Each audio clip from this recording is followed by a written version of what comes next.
May nabalitaan din po ako mga tol. Yung may hawak ng kamera ni Pilot ba, sino yun, si Marvin. May nagsabi rin sa akin, may abot ng mensahe po na nahuli ng video ko doon sa loob ng kubo ko para makita ninyo po yung kalagayan namin doon sa loob ng kubo ko. So yun, what's up tol, isang mapagpalang gabi po.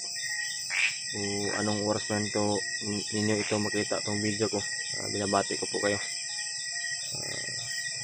Welcome back ulit po sa channel natin mga tol. Ito po ako ngayon, ito po yung update ko dito ngayon sa kubo ko. Dito lang muna ako sa labas mga tol. Huwag po kayong mag-alala mga tol, na nag-update ako dito sa labas.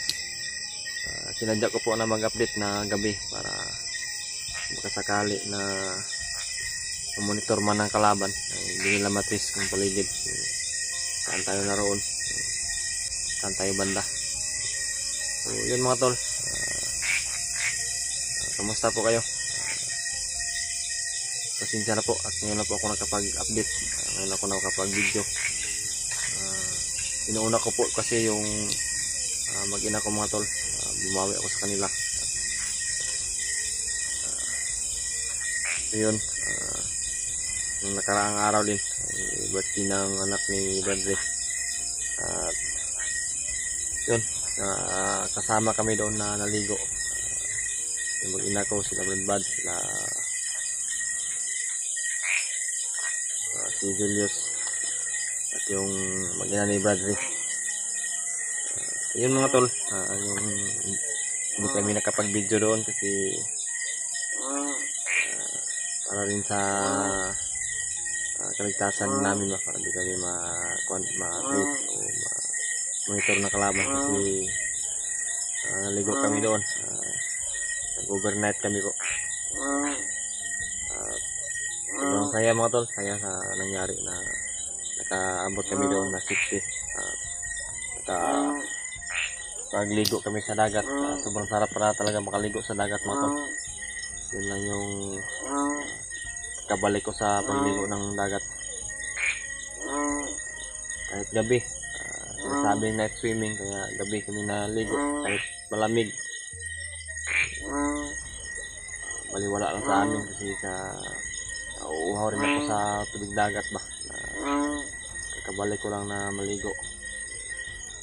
At yung mag-ina ko, yung anak ko, mga tol, grabe, sobrang kuwan talaga. Sa yung bumabad sa tubig na sobrang tagal nakaahon sa dagat, sobrang saya nila sama yung anak ni Badri. Yun mga tol, isang problema pa rin mga tol nangyari sila Brad Pilot at yung mga kasama namin na nandoon na naiwan sa bundok, na Brad Rimat at sila EJ. May nabalitaan din po ako mga tol, yung may hawak ng kamera ni Pilot ba, sino yun, si Marvin. May nagsabi rin sa akin, may abot ng mensahe po na nahuli na po si Marvin. Marvin pala yung pangalan ng tumulong kay Pilot, pero kaso iwan, hindi ko alam kung ano yung dahilan kung bakit si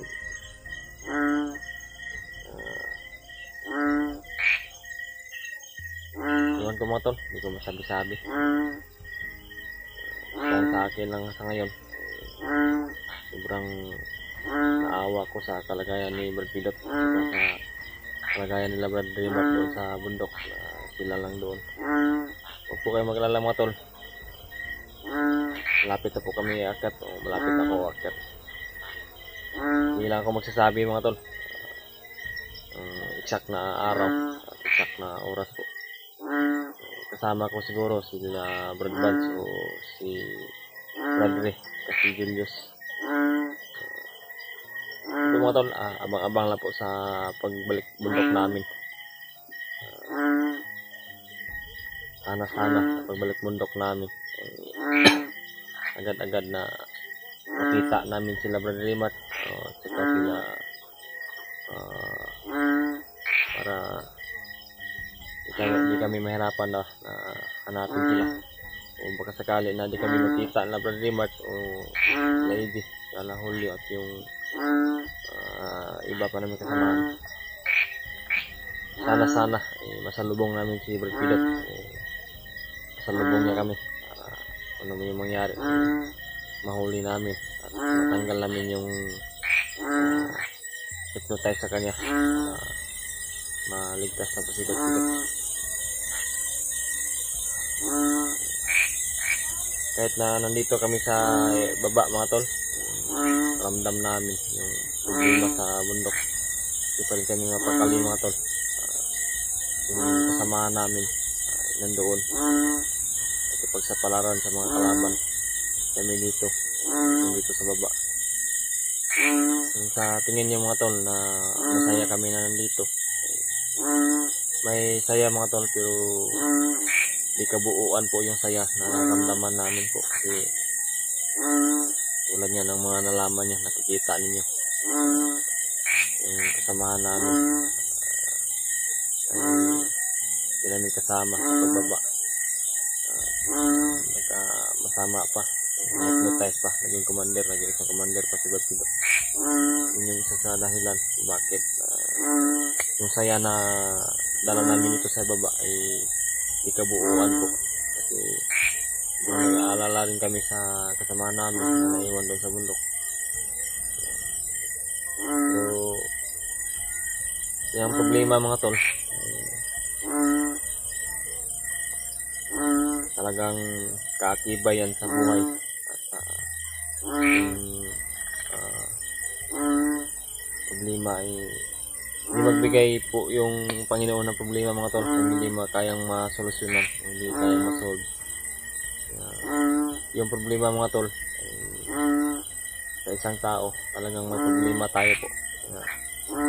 Yung ganyang mga problema po mga tol ay, yan yung bigay ng Panginoon para subukin yung kakayahan natin ba.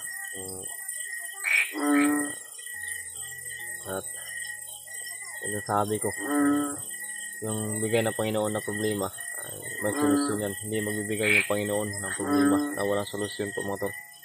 Huwag po kayo mag-alala mga tol. Pang-abang na po sa pagbalik akyat namin sa bundok. Hindi lang ako magsasabi ng exact na araw, oras po. Yun, mamaya mga tol, pagkatapos itong video ko, mag-video ko doon sa loob ng kubo ko para makita ninyo po yung kalagayan namin doon sa loob ng kubo mga tol. Tsaka nga po mga tol, hindi po kalakihan yung kubo, tulad nga ng ngalan kubo lang, maliit lang po at masikip. Okay na po, ito naman yung mag-ina ko, yung pamilya ko. Yung problema lang, malakas yung ulan, pumasok yung salibo, yung tubig, kaya tinakpan ko ng trapal yung paligid. Maya mga tol, sakyan nyo po yung loob ng kubo ko. Actually maraming kulang, pursige lang po ng maigi at patuloy lang po sa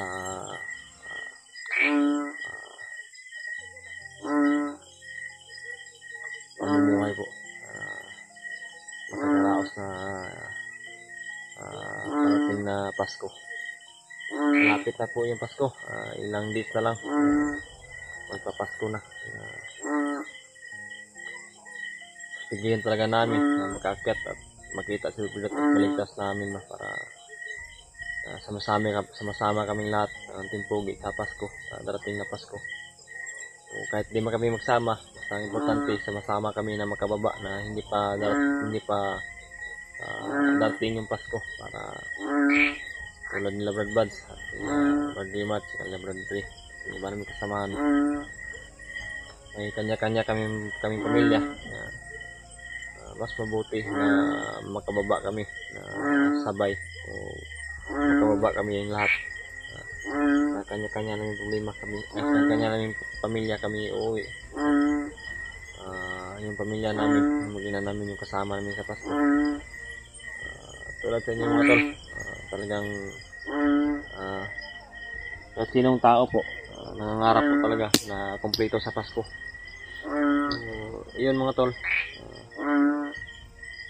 sa ngayon talagang di mawala sa isipan namin mga tol yung problema talaga. Nandito ako ngayon sa puno ng mangga at naglagay ako dito ng tent mga tol, ng barong-barong dito ba para may masilungan ako dito.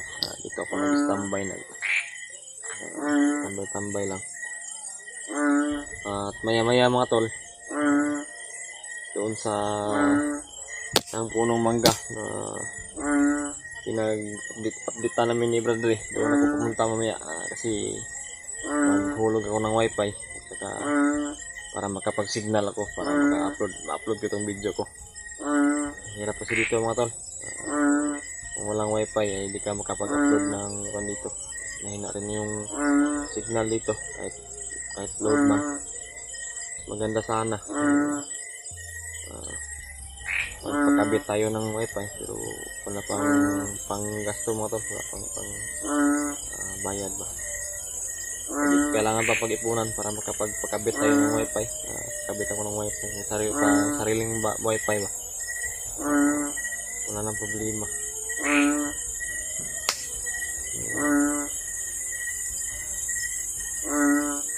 Yun mga tol, balik tayo doon sa kaganapan. Naligo kami sa dagat.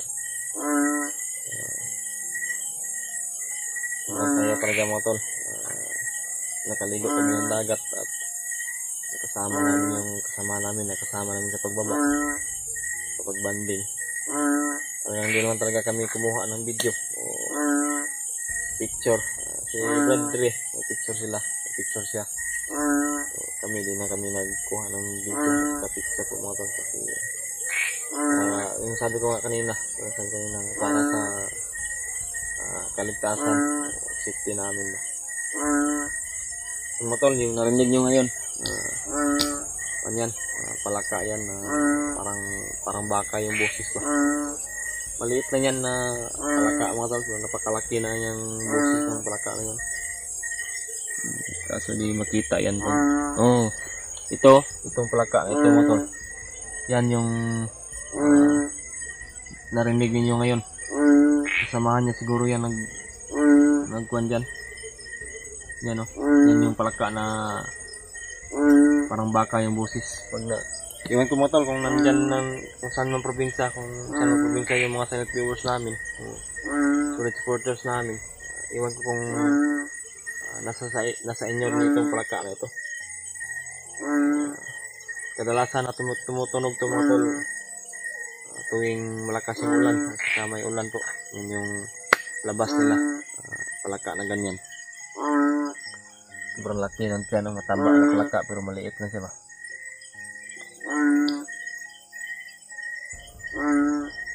Kaya nga po pala mga tol, si Brad Carlos pala ay nandoon sa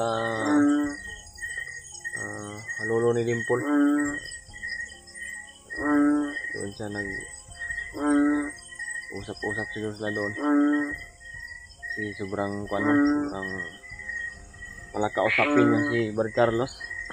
Sabi yun, hindi maubusan ng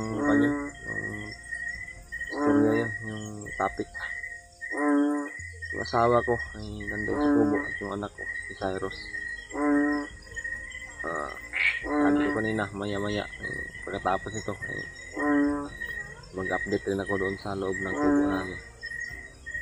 Yan mga tol, katagalan po. Basta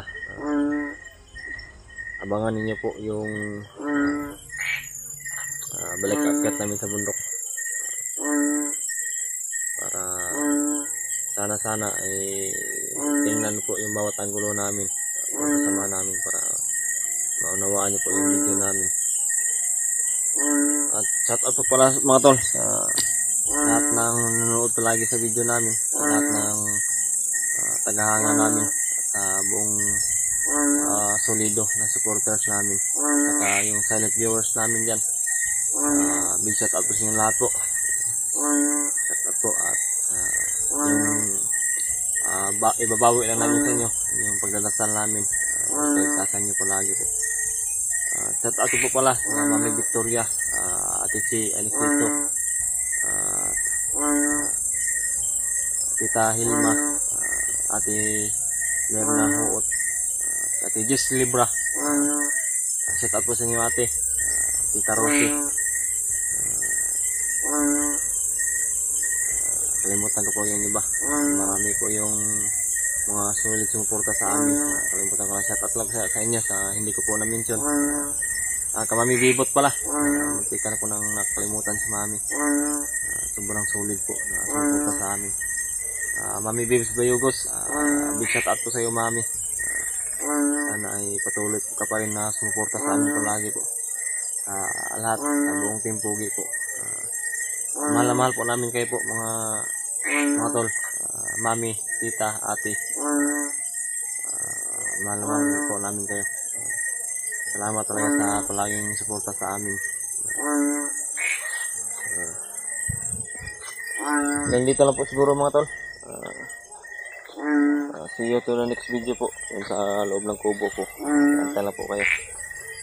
Love you so much po. Bye bye muna.